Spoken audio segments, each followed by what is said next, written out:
as pretty much anyone who has checked out most of the kind of genre movies that I review on this channel, you'll notice a through line. I'm a huge fan of anything that's even remotely like John Carpenter's The Thing. Sometimes they are very close, aping it, you could even say. Sometimes they clearly have inspiration but also do their own thing and they're all the better for it. Something like Harbinger Down, for instance, or to a lesser degree one of my favourite horror films, Black Mountain, which you wouldn't say apes The Thing but certainly has similarities to it.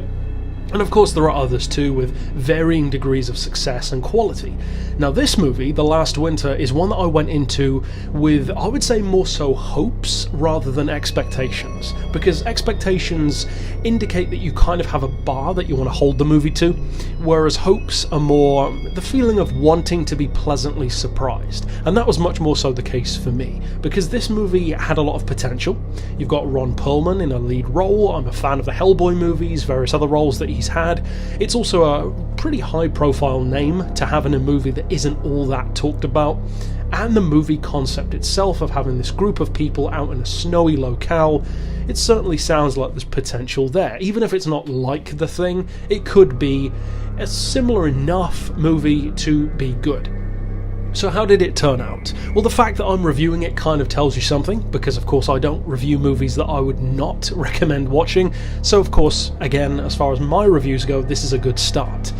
Now, the concept and the plot behind this movie is certainly similar to stuff like Black Mountain or The Thing or Blood Glacier and various others too, but it also has a slightly more practical twist. It's not just a science expedition or some kind of experiment in cold weather.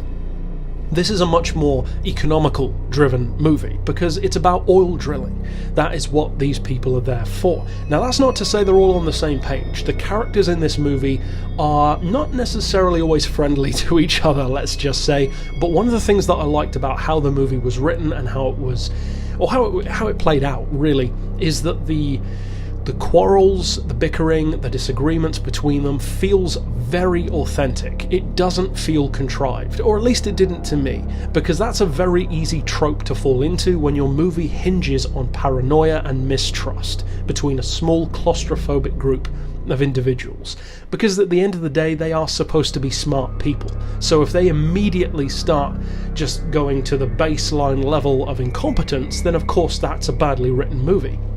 These people at the end of the day are there for a reason. They're paid the big bucks and they have the role because they're good at the job. That is where this movie, I think, does it right. The conflict is believable, the characters do not like each other but are forced to work together, and again, I liked that aspect of it. Ron Perlman being a perfect example. He's kind of the big dog coming into the situation. To get stuff done, they need to get these trucking routes in and out of the location to start laying oil pipelines, etc, etc. But then another guy on the crew works for a more Greenpeace-style organisation who's trying to make sure that things are done in the least invasive way, which is kind of an ironic conversation to even have at all when it talks about oil drilling, but there you go.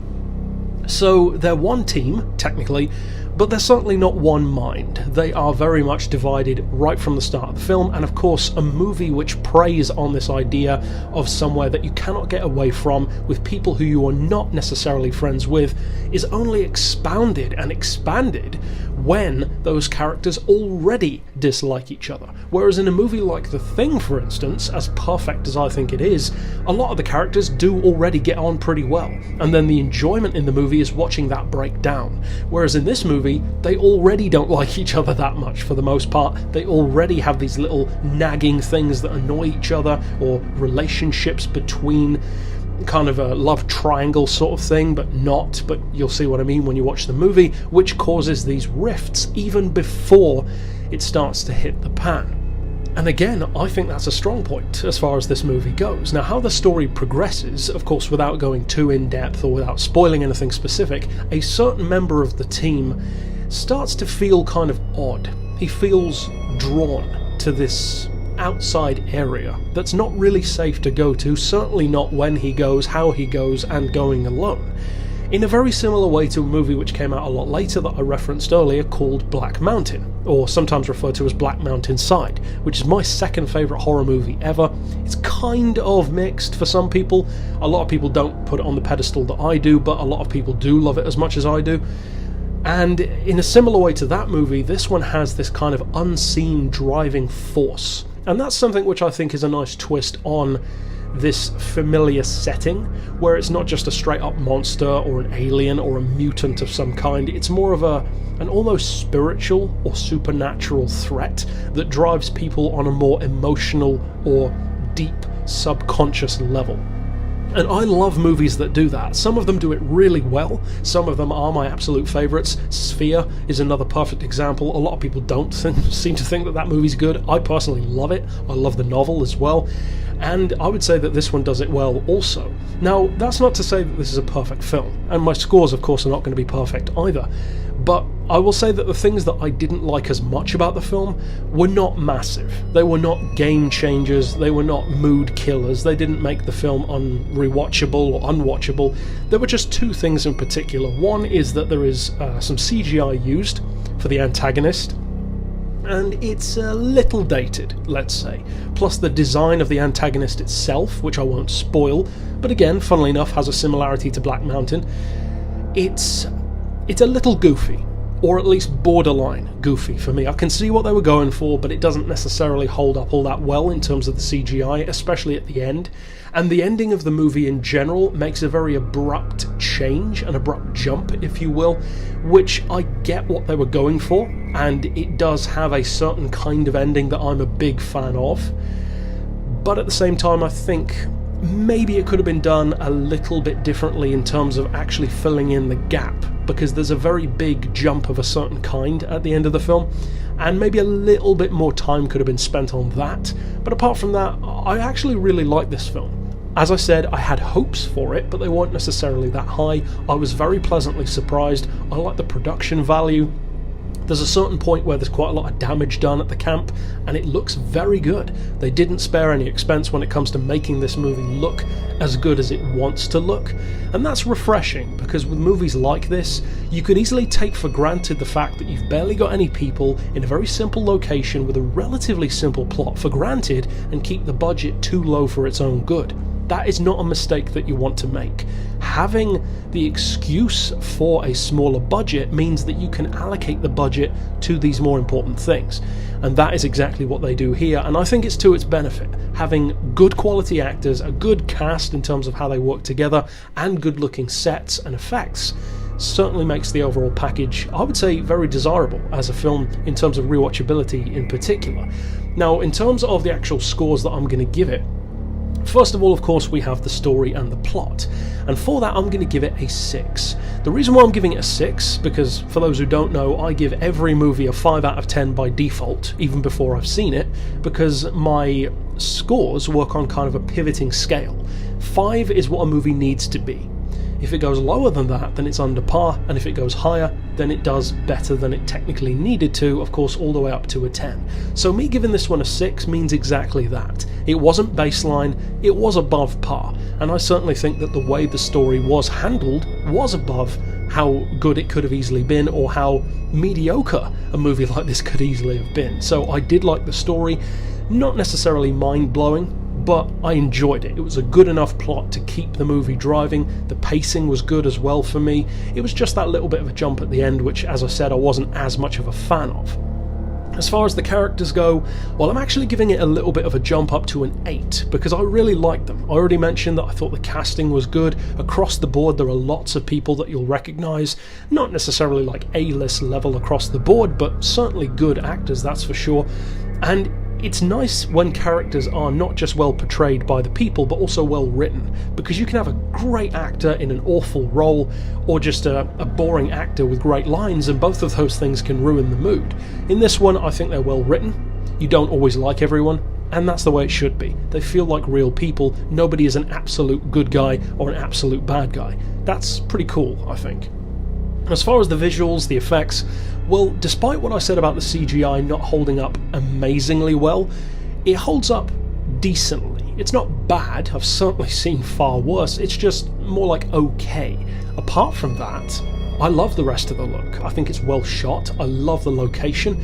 They make a lot with a little, because at the end of the day, looking at snow and ice could very easily just be boring and repetitive. In this movie it's not, and that's not easy to do. It's very easy to take for granted how difficult it is to shoot a snowy white film without it looking boring. It's such an easy thing to do, to get it wrong, basically. And they definitely didn't, it looks good. The camp itself, I think, has an interesting design. It's a little bit more homely than the camp in The Thing, for instance, but has some similarities to it in terms of the structure and how small it feels. And in a funny kind of way, it almost feels even more remote than the camp in The Thing.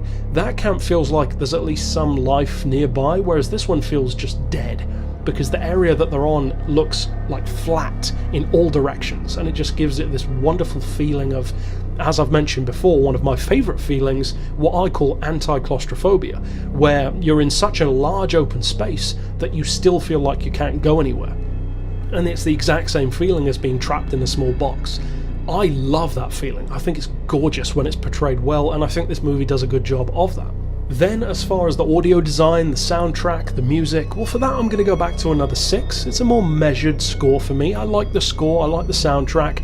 It wasn't remarkable for me, certainly not something which I would give a crazy score to, and I haven't, and not necessarily something that I'd write home about either. But I did enjoy it. It did its job. It was easily above how mediocre it could have again been, or how just okay it could have been. And finally, for the rewatchability and the entertainment, despite the fact that I've pretty much praised it across the board, I am still keeping it to a moderate 6 out of 10. And the reason why is because, as good as the casting is, as good as the performances are, as good as the location is, there is a certain spark that a movie like this needs, for me, very personally, to want to watch it multiple times. And there are definitely examples of that. The Thing has it.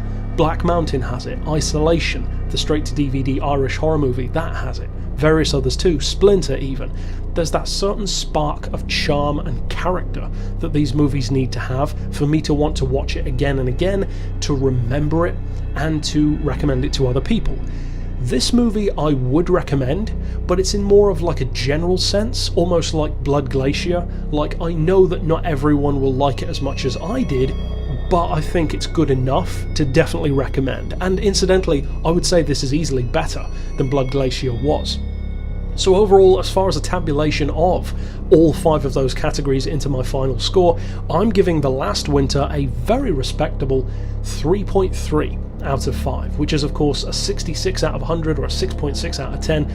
That's not bad at all, especially for a movie that is not talked about, from what I've seen, at all, really. It's not recommended all that often, and that surprises me, because given the cast, given the story, and given the quality of the execution, this is definitely a movie which deserves to be in the conversation for those of us who are a fan of that kind of survival horror genre, because it's very much so what this movie is. And I think the mood is good, the look is good, as I said, the characters and the casting is good. It does so many things right that it should definitely be given more attention and be talked about more than it is, or at least more than I've seen.